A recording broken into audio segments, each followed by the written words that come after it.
All right, so it's my great pleasure to welcome you all at Princeton and to welcome you at ICCP 2026. I will start to try to get us back on time with a brief set of introductory notes and statistics. So first of all, I'd like to thank my program co-chairs, Sungwon, Laura, and Evan, for their tremendous efforts. With a substantially larger program than we had anticipated in terms of paper submissions, talks, and registrations. And it's exciting that we have a community that seems to grow, and this conference wouldn't have been possible without their dedication in the process. I'd also like to thank our general conference chairs responsible for finance, demos and posters, local arrangement, social media, and the website. As with the program, we had a lot of moving pieces in the last couple of weeks, and I'd like to especially thank Ilya and William for helping us with rapid iterations on this. This conference would also not have been possible without the immense help from our computer science admins, Emily, Joanne, and Elizabeth. They have been instrumental in helping to set up the location, banquet, summer school, and conference logistics as a whole. And you'll also see a large number of volunteers at the conference helping out with logistics, registration, and a lot of the behind-the-scenes activities. And I want to also especially thank Ruyu and William for the many long hours on non-Claude design program and artwork for the conference. We're obviously super grateful for our many industry sponsors that have enabled us to make this conference happen with their support. So this year we raised over $40,000 from our sponsors. And that goes into addition, financial support from NSF and IEEE is mostly going towards the summer school. Most importantly, I'd like to thank all of you for coming to Princeton. We had a fairly significant growth in registrations, over 30% more than compared to last year, which is not something that we did expect. So that's exciting. And over the weekend, we also concluded the second ICCP summer school. We started this last year in Toronto, and it was a success. And Katie and Janis did a fantastic job organizing the summer school this year with over 50 participants. Summer school included 4 courses on cryo-EM, adaptive optics, interferometry, and single photon imaging. And here you see a picture from the weekend. We already got very positive feedbacks from all of the attendees, so I hope that we will continue the summer school in the upcoming years, and this is something that we bake into ICCP as it keeps on growing. Some brief statistics: we had over 122 applications. Ultimately, there were 50 being selected, and the sponsorships of more than $10,000, plus equipment donated from Edmund Optics that helped us to get the summer school going and get it going in a very practical, hands-on way. So before we kick off the program, a few words on the review process this year at ICCP. We had 71 submissions, which is about a 10% increase compared to last year, and 28 papers got accepted to the program, and 8 of those were recommended for a TPAMI journal submission, and that process is still ongoing. So we implemented the entire review process in open review and optimized, hopefully, for high-quality reviews with a large number of program committee members, which allowed us to get to roughly about 3 reviews 3 papers per reviewer, and that worked out pretty well, and the TPAMI process got kicked off a few weeks ago with 2 associate editors, Boshin and Ashok. And this runs on a slightly different timeline, and hopefully will wrap up in the upcoming couple of weeks. So let us get started with the program, and as you've seen online, we have a jam-packed program over the next couple of days that combines all of these papers that got accepted with an exciting lineup of keynote speakers and invited speakers. And I'm really looking forward to this mixed joint program. We have an opening reception tonight at 7 p.m. That's going to be here upstairs, and a banquet at 6:30 tomorrow. And as we got way more registration than we could have anticipated, and the museum, actually, it's a brand new building that just got finished, has a really hard capacity. We've organized an overflow dinner for everyone that we weren't able to squeeze in, and this is just based on whoever registered first. Got a spot at the banquet. And the overflow dinner is going to be at a restaurant in Princeton called Aspendos. We'll also organize lab tours of the Princeton imaging labs, and those are going to be today during lunch and in parallel to the reception of the imaging group, that's Jason Fleischer's group, Tiangmin Fu's group, and my lab. So please sign up at the registration desk if you're interested in the lab tours, and do that by noon so we can make sure that you have a spot.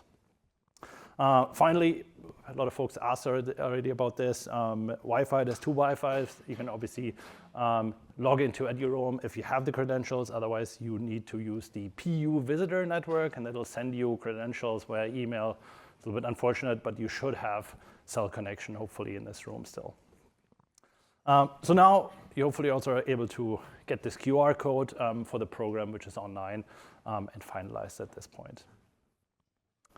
All right, so this essentially kicks off the main program, and we will start with the first keynote speaker. So it's my great pleasure to introduce Peyman Milanfar. Peyman is a distinguished scientist at Google, where he leads foundational research and the technical direction for computational imaging.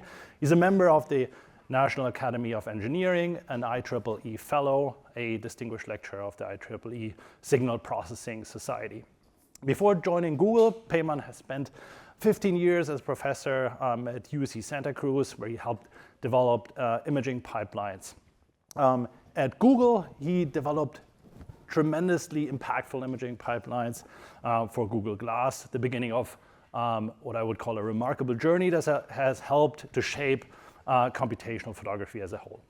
So if you've ever taken stunning photos with a pixel photo, there's a good chance that many of Peyman's work has benefited your final photos. So over the past decade, he has led the development of many of Google's most impactful imaging technologies, such as the SuperRes Zoom pipeline, more recently AI-powered innovations such as ProRes Zoom, which allows you to, over 100x camera, magnify the images that you acquire. And very recently, the unblur feature in both Pixel devices and Google Photos. Beyond the products that are used by millions every day, Peyman has made foundational contributions to the science of computational imaging and AI. And his research has been providing influential methods, including adaptive kernel regression for imaging, the NEMA framework for image quality assessment, and regularization by denoising, just to name only a few. And today we're very fortunate to have Peyman join us as a keynote speaker, and I'm excited to hear the talk. Thank you very much.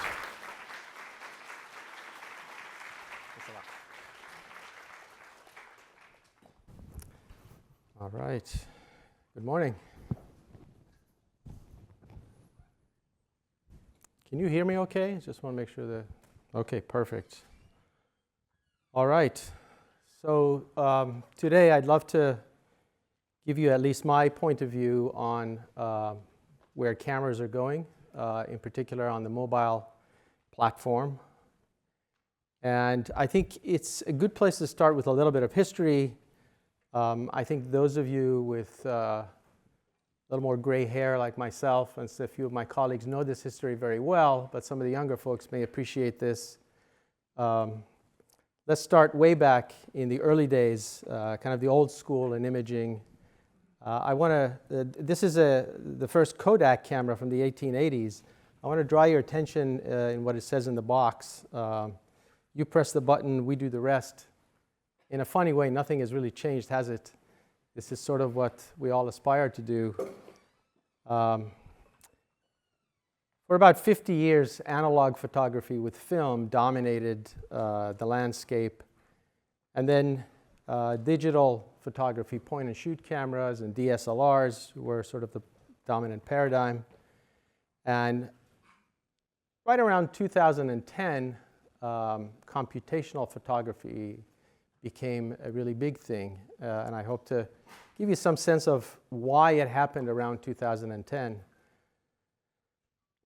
To dig a little bit more deeply into the more recent history, there's some interesting technological milestones that are worth highlighting. Somewhat coincidentally, the first digital camera prototype and the first Polaroid, commercial Polaroid, kind of came out at the same time. And it took another 15 years or so for the first consumer digital camera to make its debut.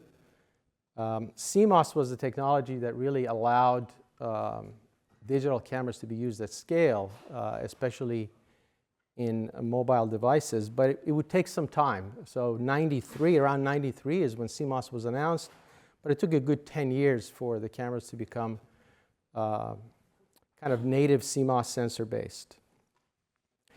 And then the first consumer camera phone, the J phone that you see up there, was in fact introduced in Japan.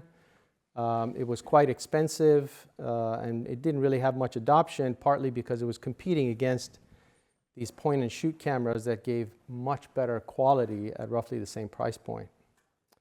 And then some big things happened around 2010 that I'll dive into a little bit more, which I think kicked off this kind of mobile and computational photography era.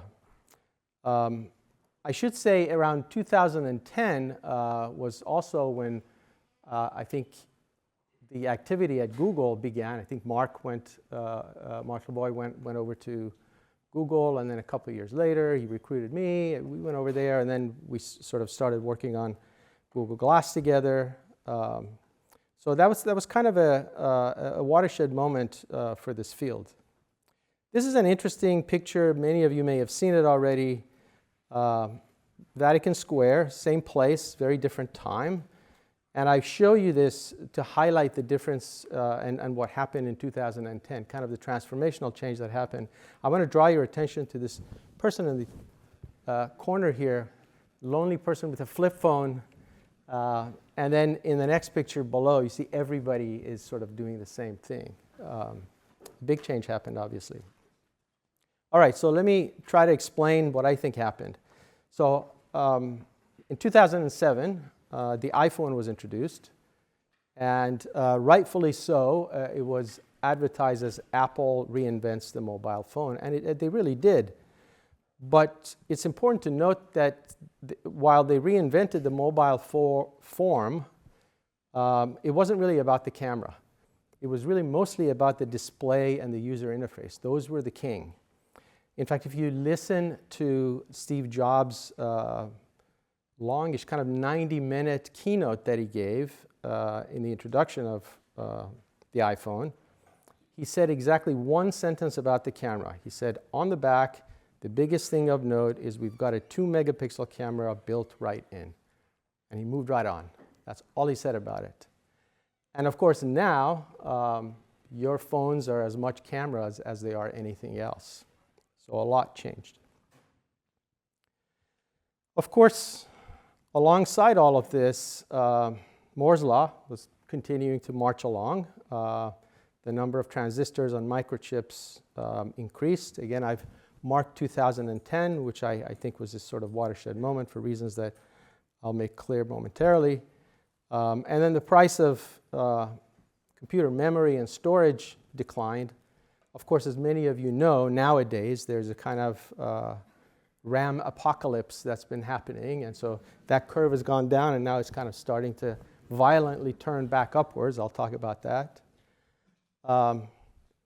One of the more important things that often doesn't get mentioned is wireless connectivity. So if you considered the time that it would take to transmit a 2-megapixel image, which is sort of the average size of an image that gets shared online, in 2000 with 3G networks, it was about 30 seconds. By 2010, when we switched over to 4G, it was only half a second. And now, of course, it's much less than that. But what's interesting is in 2010, also displays hit a particular resolution that we'd never seen before, so 300 dpi. So roughly speaking, your displays had the same resolution at the time as your laptop. And so what's interesting is that now you had a scenario where your device could take A, high-quality photos, B, share them instantaneously, C, the recipient could enjoy them on their screen immediately. And so this kind of kicked off an ecosystem that never really existed before. And not coincidentally, Instagram was introduced in 2010. So somebody was really paying attention to these trends and taking advantage of them. So what I've said here is that I think in 2010 some big things happened. There was kind of a convergence of a bunch of technologies that allowed things to move forward rapidly.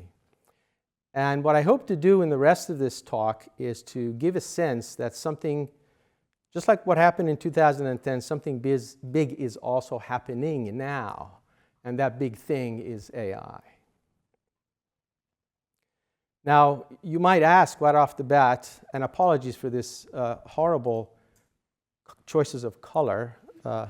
It wasn't mine. I took this from a CNET survey that they did. You might ask, is there demand for AI in imaging? Well, it certainly does help sell phones. You can see here that camera features are still in the top 2 or 3 items that users care about. And AI integration does bring some value. So the main question is there interest in the intersection of these two? And I think that's a more complex question that requires some digging in, which I hope to do. Let me try to do this by way of an illustrative example. So every year, I don't know if you also do this, my wife spends an extraordinary amount of time going through photos from the previous year to put together a really nice, memorable, high-quality holiday card for us. And what I've noticed is that over the years, she's spending less time doing it, not because a lack of interest, but because of the more advanced tools that she has access to. And I want to take you through some of those tools and some of the technologies that have made them possible. So, of course, it's a long way from raw material to creation. And so if you're going through this kind of journey of photography, consumer photography, first you have the intent. You decide at some point you're going to take a picture. You take the picture. Then you've got thousands of pictures. You post-process them somehow. And then you publish or share them with somebody. To enable each of the leaps from one box to the next, some core technological things have to happen. So from intent to capture, you have to take a great shot. There is a period of time between intent and capture.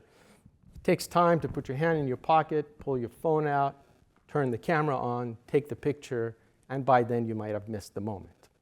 So it is important to enable the user to take the picture quickly and with high quality, even if the situation isn't perfect.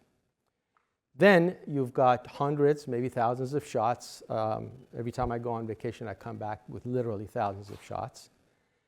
Then you might take those photos that you have, enhance them, crop them, improve them in some way, and then finally you might use some creative tools.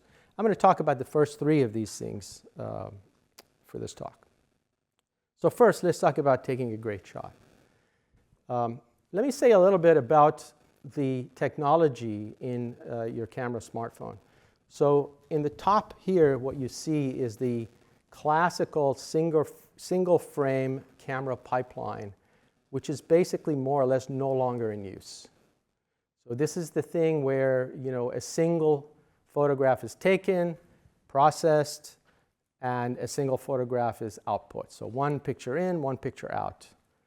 This effectively died, and it was replaced by multi-frame capture pipeline. So what you have is the beginning part, sort of the exposure control, is a much more complex algorithm, but you have now a multi-frame alignment and merge step. And then the other kind of standard steps take over: white balance, color space, tone mapping, et cetera, saving to file. Now, what has happened here in this bottom part is that parts of this have already been replaced by machine learning algorithms. Things like auto white balance, some of the alignment, and many other steps. And I'll talk a little bit about that shortly. So up until now, there has been a fair amount of machine learning already in your camera, but it has not been at a scale where people are really worried about what the machine learning algorithm is doing, right? Now we're kind of crossing a Rubicon to a place where we're going to start worrying about that. And in order to give you a sense of this, I want to talk about two key uses. One is low light and the other one is zoom. The idea here is that even the best shots out of this multi-frame merge technology can be made better. And I'm putting better in quotes here because there's a lot of subjective and objective measures here at play. The key technologies that we're going to use here, that we have used here, are diffusion models, and the kind of core things that they do are denoising, blur reduction, and upscaling. Let me start with zoom. Zoom on mobile devices is inherently handicapped. And the reason isn't very complicated. The reason is space. So this is what zooming looks like on a DSLR. You have this huge amount of space to move the lens back and forth, to put space between the lenses and the focal plane array. Whereas on mobile devices, you have a tiny amount of space. It's very thin, what's called a Z height. Doesn't really allow you to do much. And so you're forced to play various games like create folded optics so that you bounce the light multiple times to effectively try to lengthen that focal length. Because of these limitations, what you're effectively stuck with is optical zoom in mobile devices is limited to roughly 5x. Now, some manufacturers have gone to 10x, and then they've decided that manufacturing is too complicated, there's too much variation device to device, and they've rolled back to 5x.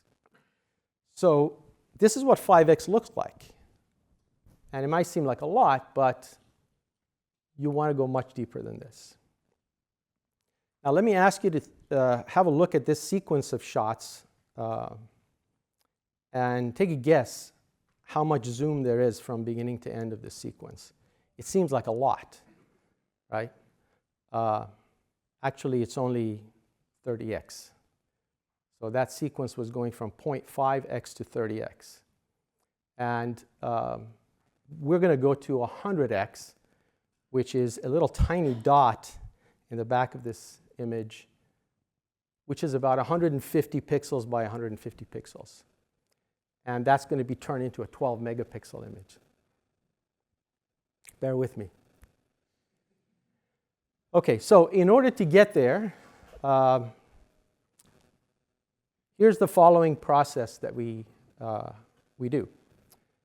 The align and merge, as I explained before, this is sort of table stakes now. All of these cameras do this. There's a step of enhancement, tone, color, noise, blur reduction. You crop the image further. If you want to go beyond, let's say you can do this to any of the lenses. So it could be, for example, with a 5x optical lens, you can do this. If you want to go further, then you have to crop. There's another step of unblurring that you can do. And then you upscale. And so there's kind of two places here where you're trying to extract resolution. There's a multi-frame resolution, super resolution that you do here, which is in the merge step. There you're trying to increase the optical resolution. And then there's single frame super resolution here in the upscaling that you do, which is trying to extract or trying to inject natural looking detail into the scene. You want your solution to work well across a wide range of zooms. So here I'm showing you a 10x overall zoom, which is 5x optical, 2x digital. This is about 15x overall zoom. I want to draw your attention to the level of detail you can get on the puffin's face. It's really quite nice. And then this is about 30x. So you're talking about 5x optical and 6x digital. But what we did last year is we developed a feature called ProRes Zoom in the Pixel 10 Pro series that goes to 100x hybrid zoom. This is a sequence of real images that we took. It combines 5x optical and 20x digital upscaling to scale up to 12 megapixels. The model here is a fairly large diffusion model that after a lot of work, many months of optimization, we managed to distill down to a single step, optimized for high-speed performance and authentic detail generation. And it runs on the phone. That was one of the important things that we wanted to get done. Let me give you a sense of what the raw material kind of looks like. This is not 100x, but it's illustrative so you can see what we're talking about. So this is, I think, like maybe 30x or something like that. So this is what the input crop would look like. Your standard upscalers might take that picture of the dog and make it look like this, a little bit better. And this is what we get. Now, it looks natural, I would argue. It looks real. But if you asked me, would I bet my life on every strand of hair being exactly the right strand of hair that was on the dog? I wouldn't bet my life, of course. Right? So we have to be realistic about what it is that we're doing here. We're developing these models to look authentic, but we can't be 100% sure that everything is exactly as it was in the scene.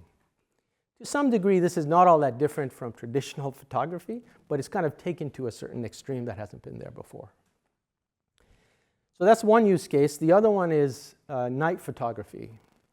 In low light, you've got these two forces fighting against each other. You've got noise and blur. If you reduce your exposure time, you get motion. You avoid motion blur, but you get more noise. And if you reverse your policy, you get more blur.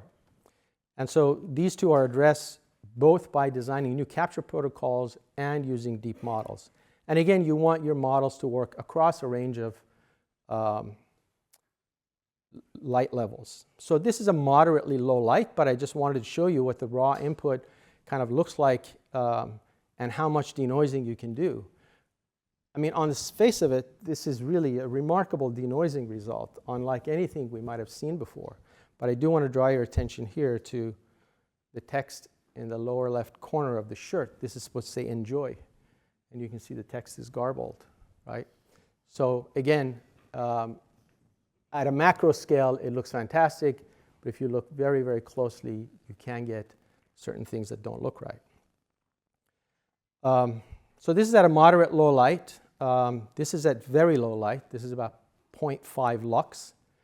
And keep in mind that the capture time here is very short, is only 1.5 seconds, meaning that the user doesn't have to hold the phone up for very long.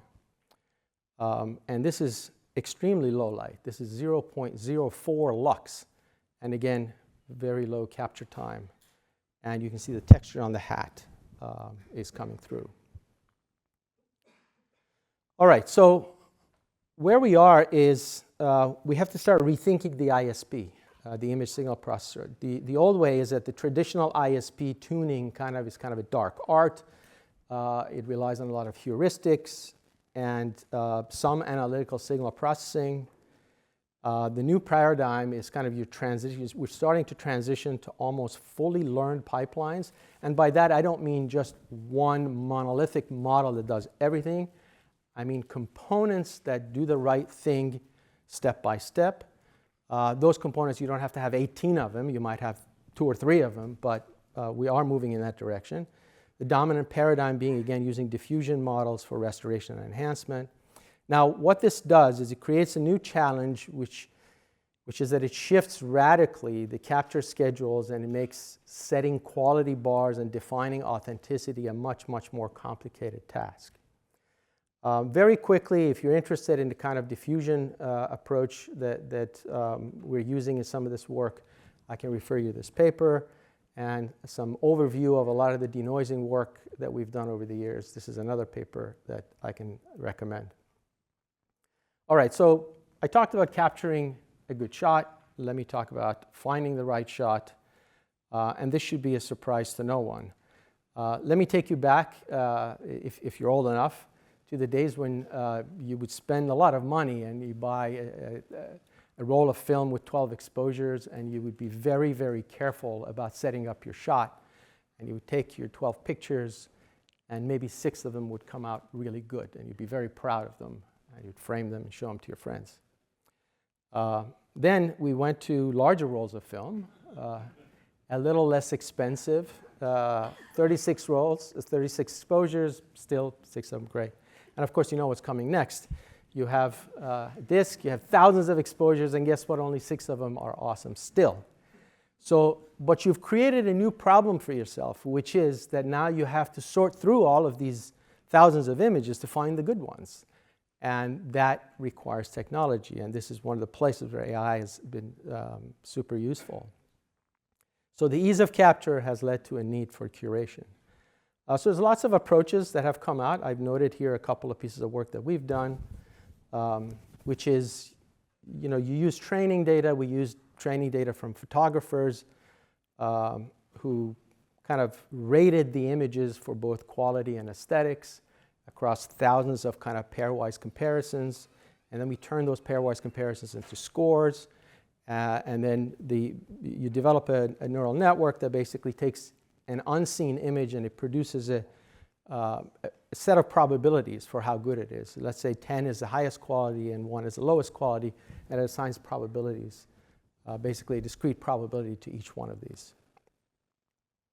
And what this has allowed us to do is to measure things like aesthetic quality. Of course, this is not going to match any given person's preferences, but it's sort of an aggregate across all the data. And it allows us to also measure technical quality, meaning is it blurry, is it noisy, is it well exposed, et cetera, et cetera. Now, besides just the curation use of this, it allows us to use these models as perceptual losses in doing various kinds of image processing, and to be able to make subtle changes that make the quality of the images better. So this is one work where we used a particular metric, this NEMA that I mentioned earlier.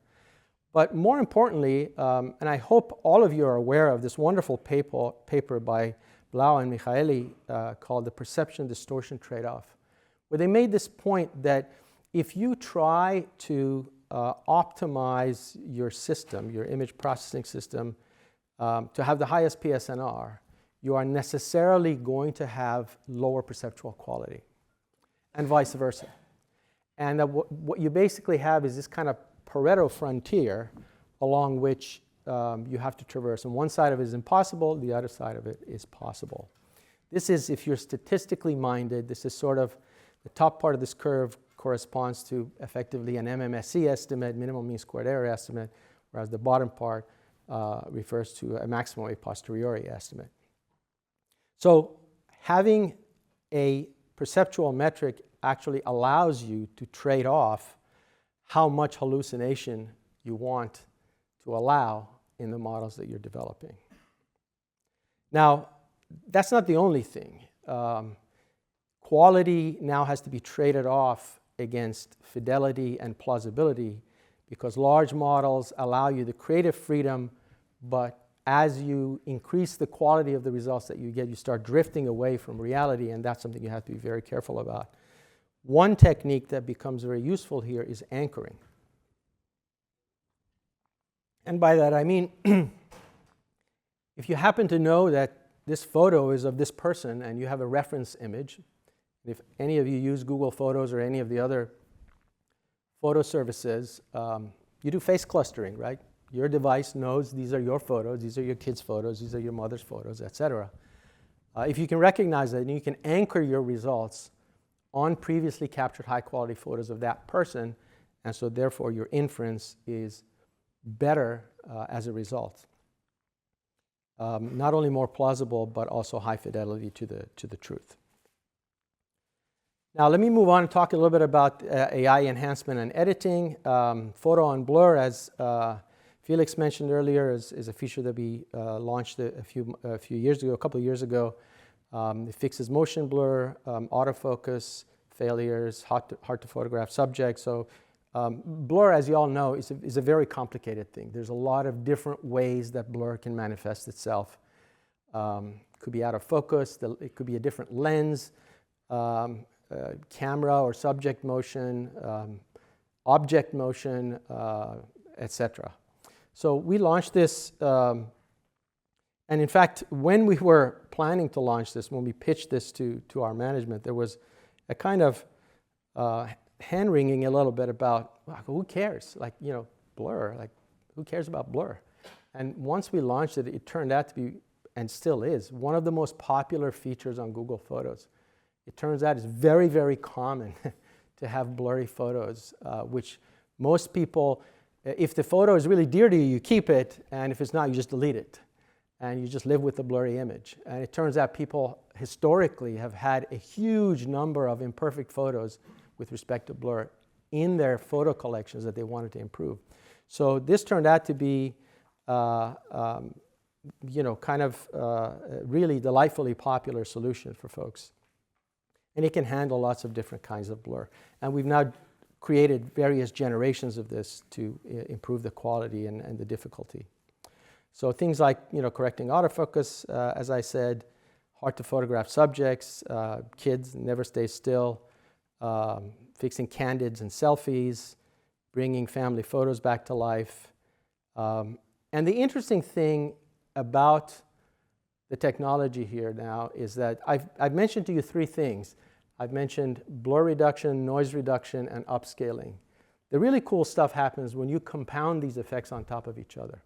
If you can correct color, tone, blur, noise, and upscale, you can take a very imperfect image like this where everything is kind of fallen out of focus and create a very high quality outcome here on the right side. And you notice the colors are also different. And finally, my favorite is this picture that I took in 2002. This is my younger daughter when she was first born. And we just enhanced it this year, 24 years later, for her birthday. And you may like it, you may not like it, you may think it's authentic or not, but it looks exactly as I remember her. And so it's very, very precious to me to be able to do this. Okay, so I think I'll spend the next few minutes talking about challenges, limitations, and constraints. I've talked a lot about what we have been able to do, some of the successes, some of the cautions. As I mentioned earlier, running complex AI models is compute, memory, and power intensive. The question is, can devices and manufacturing keep up?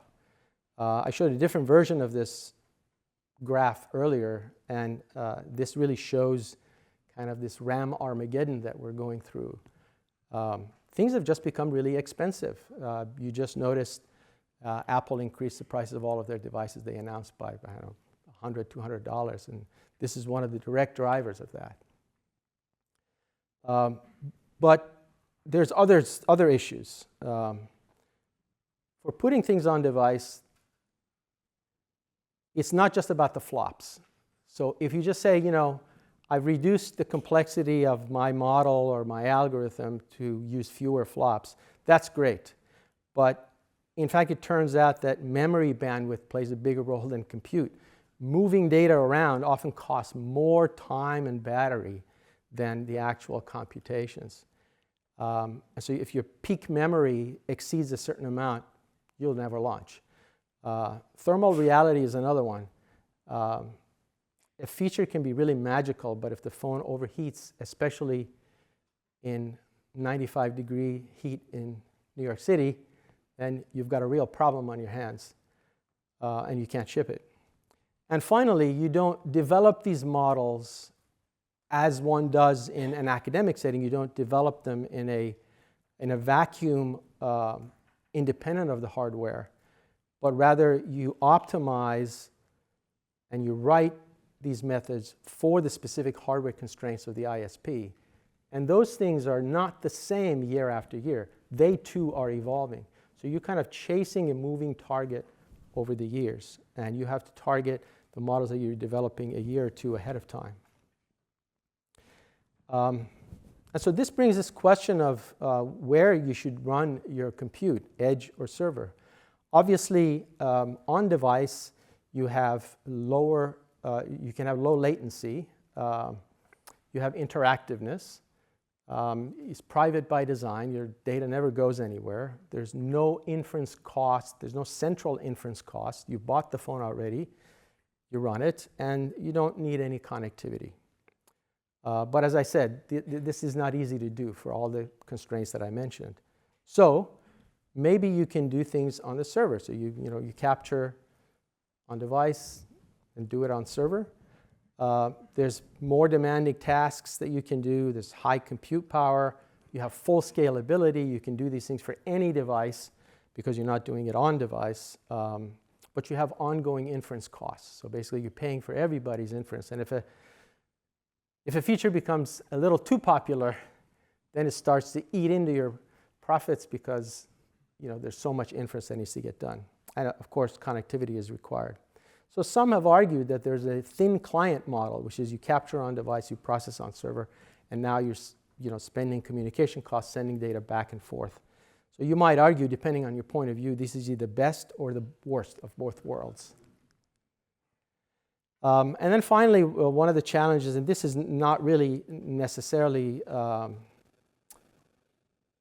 just for this era of machine learning-based algorithms, but bias continues to be an issue. This is just one example looking at skin tones. You may have a great model that does a terrific job of reconstructing images that are imperfect, but if you don't get the skin tone right, you're not doing justice to the user, and they're not going to be very happy with you. Authenticity, I want to keep coming back to this. The quality of the results is now, depending on the size of the model and the quality of the data, is getting almost arbitrarily better. And so you could argue we may reach a point, maybe we're there already, where it becomes nearly impossible to make a poor quality photo out of your mobile phone. In low light, far away, moving, shaking the camera, whatever, you just get a good shot. We can make that happen. We have the technology now. But the question is that still an authentic photograph that is a true representation of the scene that you were looking at? So we have this kind of Goldilocks dilemma if we're going to use these models, which is we don't want to stop using them, but the key thing is to apply just the right amount of generative power to restore or interpolate an image without inventing details that were never there. And if I had to make a definitive statement here, especially to the younger researcher folks, is that managing this balance is really the new frontier, the new front line in modern image processing. And I think all of my colleagues from industry would probably agree with me. From a kind of logistical point of view, in the old days, we used to trade off just latency with quality. Do more compute, you get higher quality.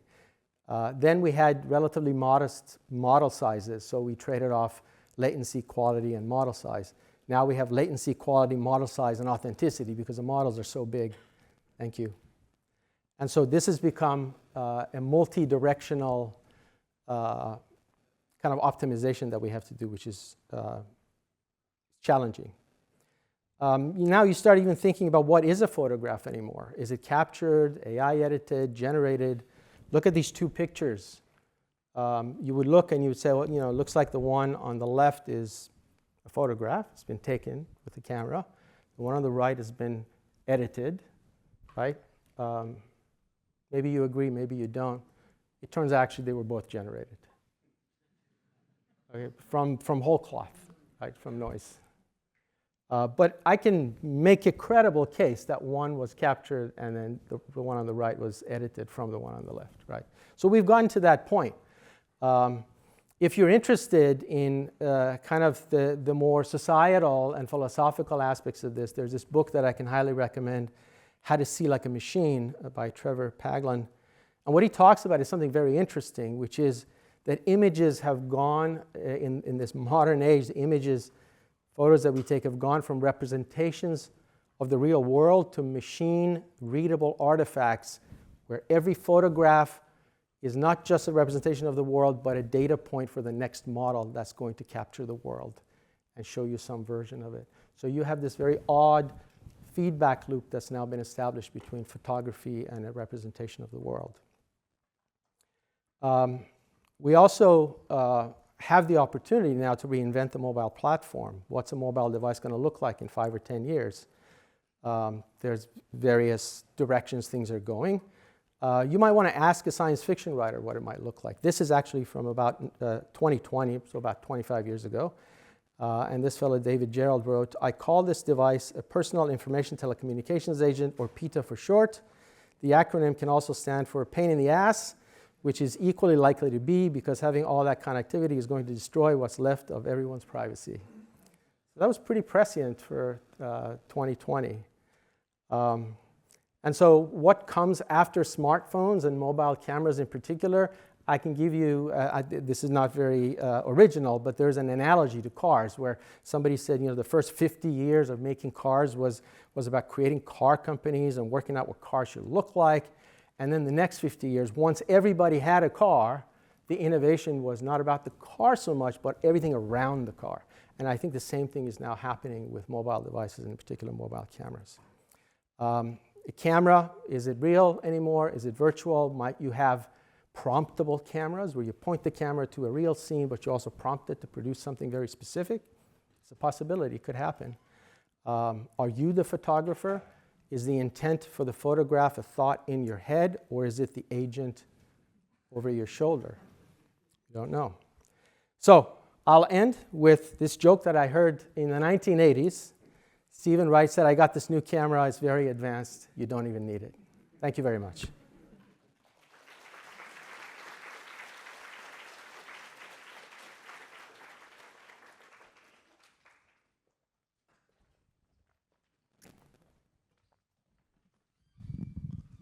So we have some time for questions, and there's going to be 2 microphones, the left and right, and we'll hand around the microphone so that not everyone has to get up and make everyone move. So just if you have a question, please raise your hand, and then we'll try to get a microphone to you.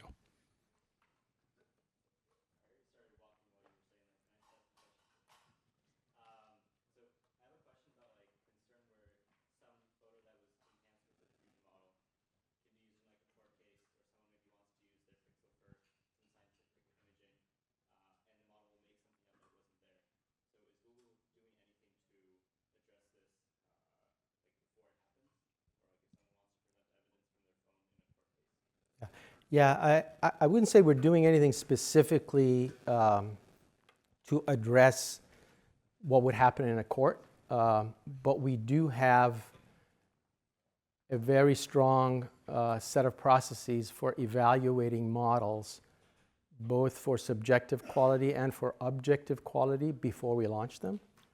I would say that the model that we've launched that's kind of the most out there would be the one for Zoom,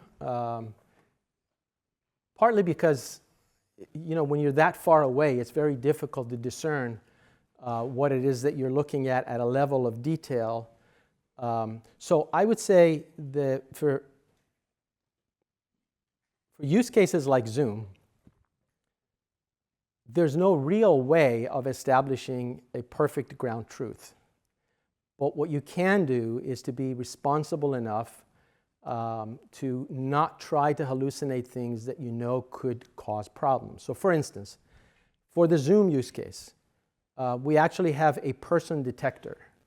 And I didn't show you any examples of that, but if we detect a person, we just don't process it.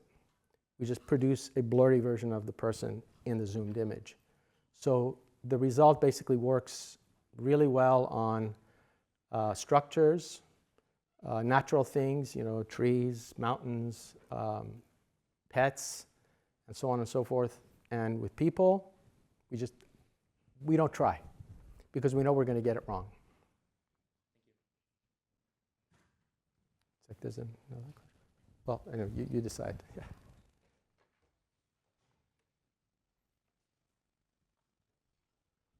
Thank you for running all this way. So thank you, great talk. I have a question regarding denoisers, basically, because I think there's still some way to go there. So looking at all of the computer graphics denoisers, like video games, the unit that Sony shipped in the PlayStation, there's a bunch of other channels that they can use, and I haven't seen that with sensors. So, is there like any potential in developing, extra channels and sensors, or maybe other gratings that will enable better denoising on RGB? By other channels, you mean So- channels so out in- of the visible range, for example? Well, we're optimizing CMOSs right now to actually like produce as much as possible from the visible range. But there's an example by like Rob Fergus 12 years ago or something where he just changed the optical pattern and got a lot of focus attributes as a result. With a mask. Are there other trends that we can do? Like maybe use some magnification or some irregular patterns in sensors or other sensors that we can add to the stack to improve denoising?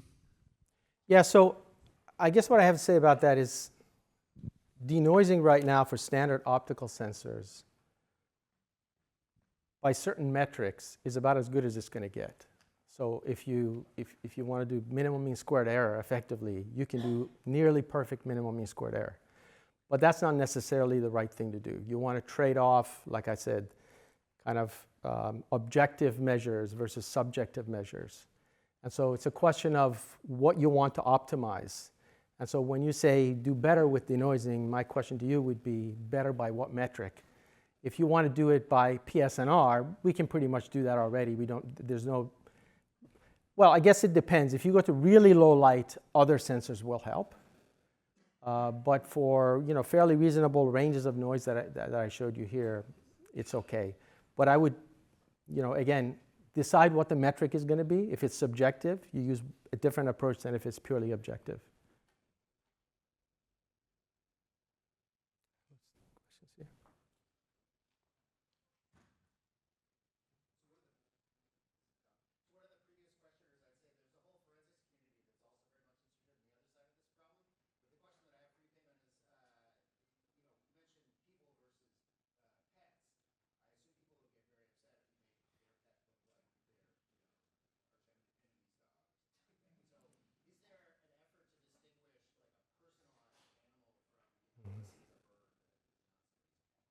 Yeah, so right. Yeah, so this is what I mentioned in one of my slides about anchoring. So anchoring doesn't just have to be about a person's identity. It could be about things that are important to you, such as pets or even objects that are common in your environment that you tend to photograph. So yes, we are working towards those. Personalized models are a really important direction to move towards. With personalized models comes various risks for privacy and so on and so forth. So what you want is, you want a personalized model, but you want to personalize the models always sitting on your device and with data that's restricted to your device to respect the user's privacy. But to address your question specifically, two things. One, the kind of model that we've developed does create new textures, like on the dog's fur and so on and so forth, but it would never turn one dog into another. We've made sure it doesn't have that level of creative power. We've dialed it back to make sure it doesn't. So that's one aspect. And the other one is the personalization. If we want to take photos of your dog and then make sure the model is aware that this is your dog and then use that to enhance, we can do that as well. It's not in this model, but we're working towards it.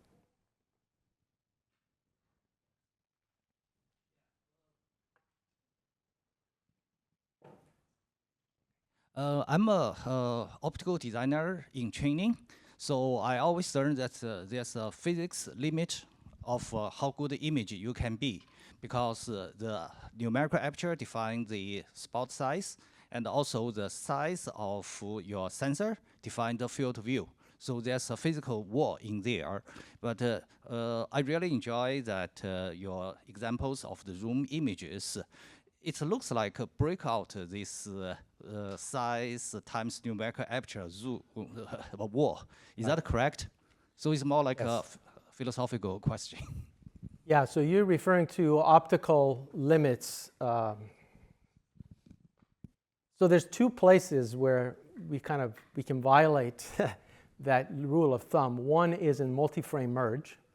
So if you do multi-frame merge and your sensor is undersampled, you can actually get optical super resolution to go beyond the Nyquist rate that you sampled at, if your sampling rate is low enough. So that's one place. And then you can crop that and upscale it. That, of course, also tries to go beyond the frequencies that were actually measured, but it does it in a very different way. What it's doing there is it's using a prior that's encoded in these models, and knowledge of what it is that the model is looking at. So for instance, if the model recognizes that it's looking at a dog, it says, oh, okay, this is a dog, and the dog tends to have fur, and the fur tends to have this kind of texture, so let me generate this texture. Right? So it's not really doing physics, it's more doing reasoning to figure out what kind of texture it ought to create. So yeah, I mean, I came from the same background, right? I started with signal processing applied to images, and so like I said, there's one way to overcome, which is with multi-frame, and the other one is purely based on the priors that we get from these large models. Hey, so you said that the sort of single frame capture died, and now you're using multiple frames. But what's stopping you from using multiple frames, not just from this scene, but from just my entire album, right? You showed this example where there was a low light, image of myself, let's say. What's stopping me from going, back to yesterday and the day before and just using, my likeness to fill out these blanks? Is that fair game, or is it totally too fair much? game? Yeah, Fair it's game? totally, nothing is stopping you. Yeah, you can update your models based on this is kind of one thing that I mentioned earlier, where every photograph becomes a data point in the next model. So you can have a kind of model, a continuous learning model, where you have a model that's for you, and then you update it as you go along with the photos that you take.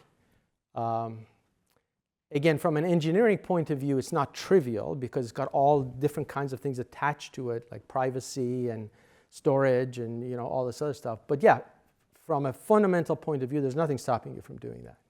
It's a good idea. Can I go ahead? Oh, yeah. So I had a question related to anchoring. I'm over here. So there's this idea in neuroscience, I think in perception, I don't know, depending on like how you're feeling or what your mood is and what you've seen before, that literally like changes what you observe. Like, I think it has maybe it influences what, like your retina records or something like that. So to what extent are these models or whatever priors we're using influencing the capture process itself? Like, has it reached to a point where you can actually influence the capture process in any way, or is it just mostly a post-processing thing? Yeah, right now. And is the bottleneck the compute or the transfer bandwidth, as you mentioned? Yeah, so right now, the capture process is what it is. So the capture process is sort of the traditional capture process. But I hinted at this idea, the capture process itself could become a kind of conditioned inference, where you look at the scene, you have a prompt, you have a model, and then the image that you produce is kind of agglomeration of all of those things. We're not there yet, but it's one direction that you can go. I hope that answers your question. Is the bottleneck compute or like the transfer bandwidth, in your opinion? All of the above. I mean, the compute, if you're going to condition a model, like I said, these models that I mentioned to you, they're all one step, right? So one step plus having a prompt plus conditioning it. So, those things get very, very complicated from an engineering standpoint. It's not about the transfer so much yet because we don't really do it that way anymore. I mean, not anymore. We don't do it yet. We don't transfer and then bring it back. That's just an idea that I mentioned. So, yeah, it's an engineering constraint at this point. Yes, sir. I have a question. I had a landlord. He really liked Westies, and when one died, he'd get another one. And so, do you run the risk of like using photos from a previous dog that kind of looks the same to sort of hallucinate these things? And you're like, oh, my current dog looks like my old dead dog, You do when it run that shouldn't. risk. Yeah, you do. You do run that risk. So you have to be very careful. You have to be very good at classifying which dog you're looking at. Again, I want to make clear, we're not doing that yet, right? So I'm answering your speculative question with my own speculation. But yes, you do run this risk. I mean, anytime you anchor an image on another image, or you condition it on another image, you run that risk. That gentleman over there, yes, go ahead. It will have, just before we keep on going, maybe we'll limit it to 2 more questions before we go to the next section. Uh-huh.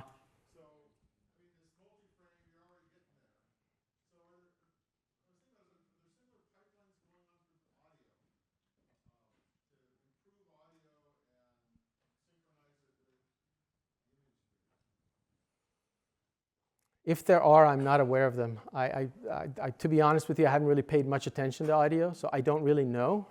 I don't really have a very good answer for you. But to your point about video, I think I will say this. I think there is going to be a convergence between what we do for video pipelines and what we do with image pipelines, partly because of this multi-frame aspect that I said. You know, the way we do image processing now is we kind of continuously record images into a ring buffer, and then when the button is pressed, we yank a bunch of images out of the ring buffer and merge them together. So effectively, we're capturing a continuous video, even though it isn't really treated as a video. So I think that convergence is going to happen. Hello. Can I take the question? So in the last couple of years, in addition to resolution, CMOS sensors have gone through 14-bit, 16-bit, 24-bit, whatever amount of bits you can throw in there. My specific question is I have been waiting for 2010 to happen for HDR imaging, and then every year I think I'm finally going to be able to send HDR images to someone through Messenger. They look like baked potato quality. Mm-hmm. When is 2010 going to happen for my beautiful 16-bit HDR images of the sunset on the coast? I don't know. This is a good question. I'll turn the question around on you by saying, this is just my own personal impression, and maybe Mark can agree or disagree with me. I'm not sure anymore how much interest there is in HDR imaging in general. In other words, the general consumer nowadays actually wants images that look less HDR, especially the younger folks. They're using older cameras. They're taking images from their phones and putting filters on them that make them look less HDR. This is a little painful to us who have worked all these years to produce these beautiful HDR images. So I don't know what to say. If the technological trend is what it is and it continues to be there's not a ton of interest, it may never happen. To clarify, by HDR, I don't mean this stacked giant sunset HDR. I mean displays and etc. have gone to 2000 nits, yes. But then the thing that you display on them looks like not 2000 nits. Yeah, I mean, I think there's this group appreciates that, but I'm not sure outside of this group a lot of people do. Wonderful. Thank you so much. So let us thank Payman once more.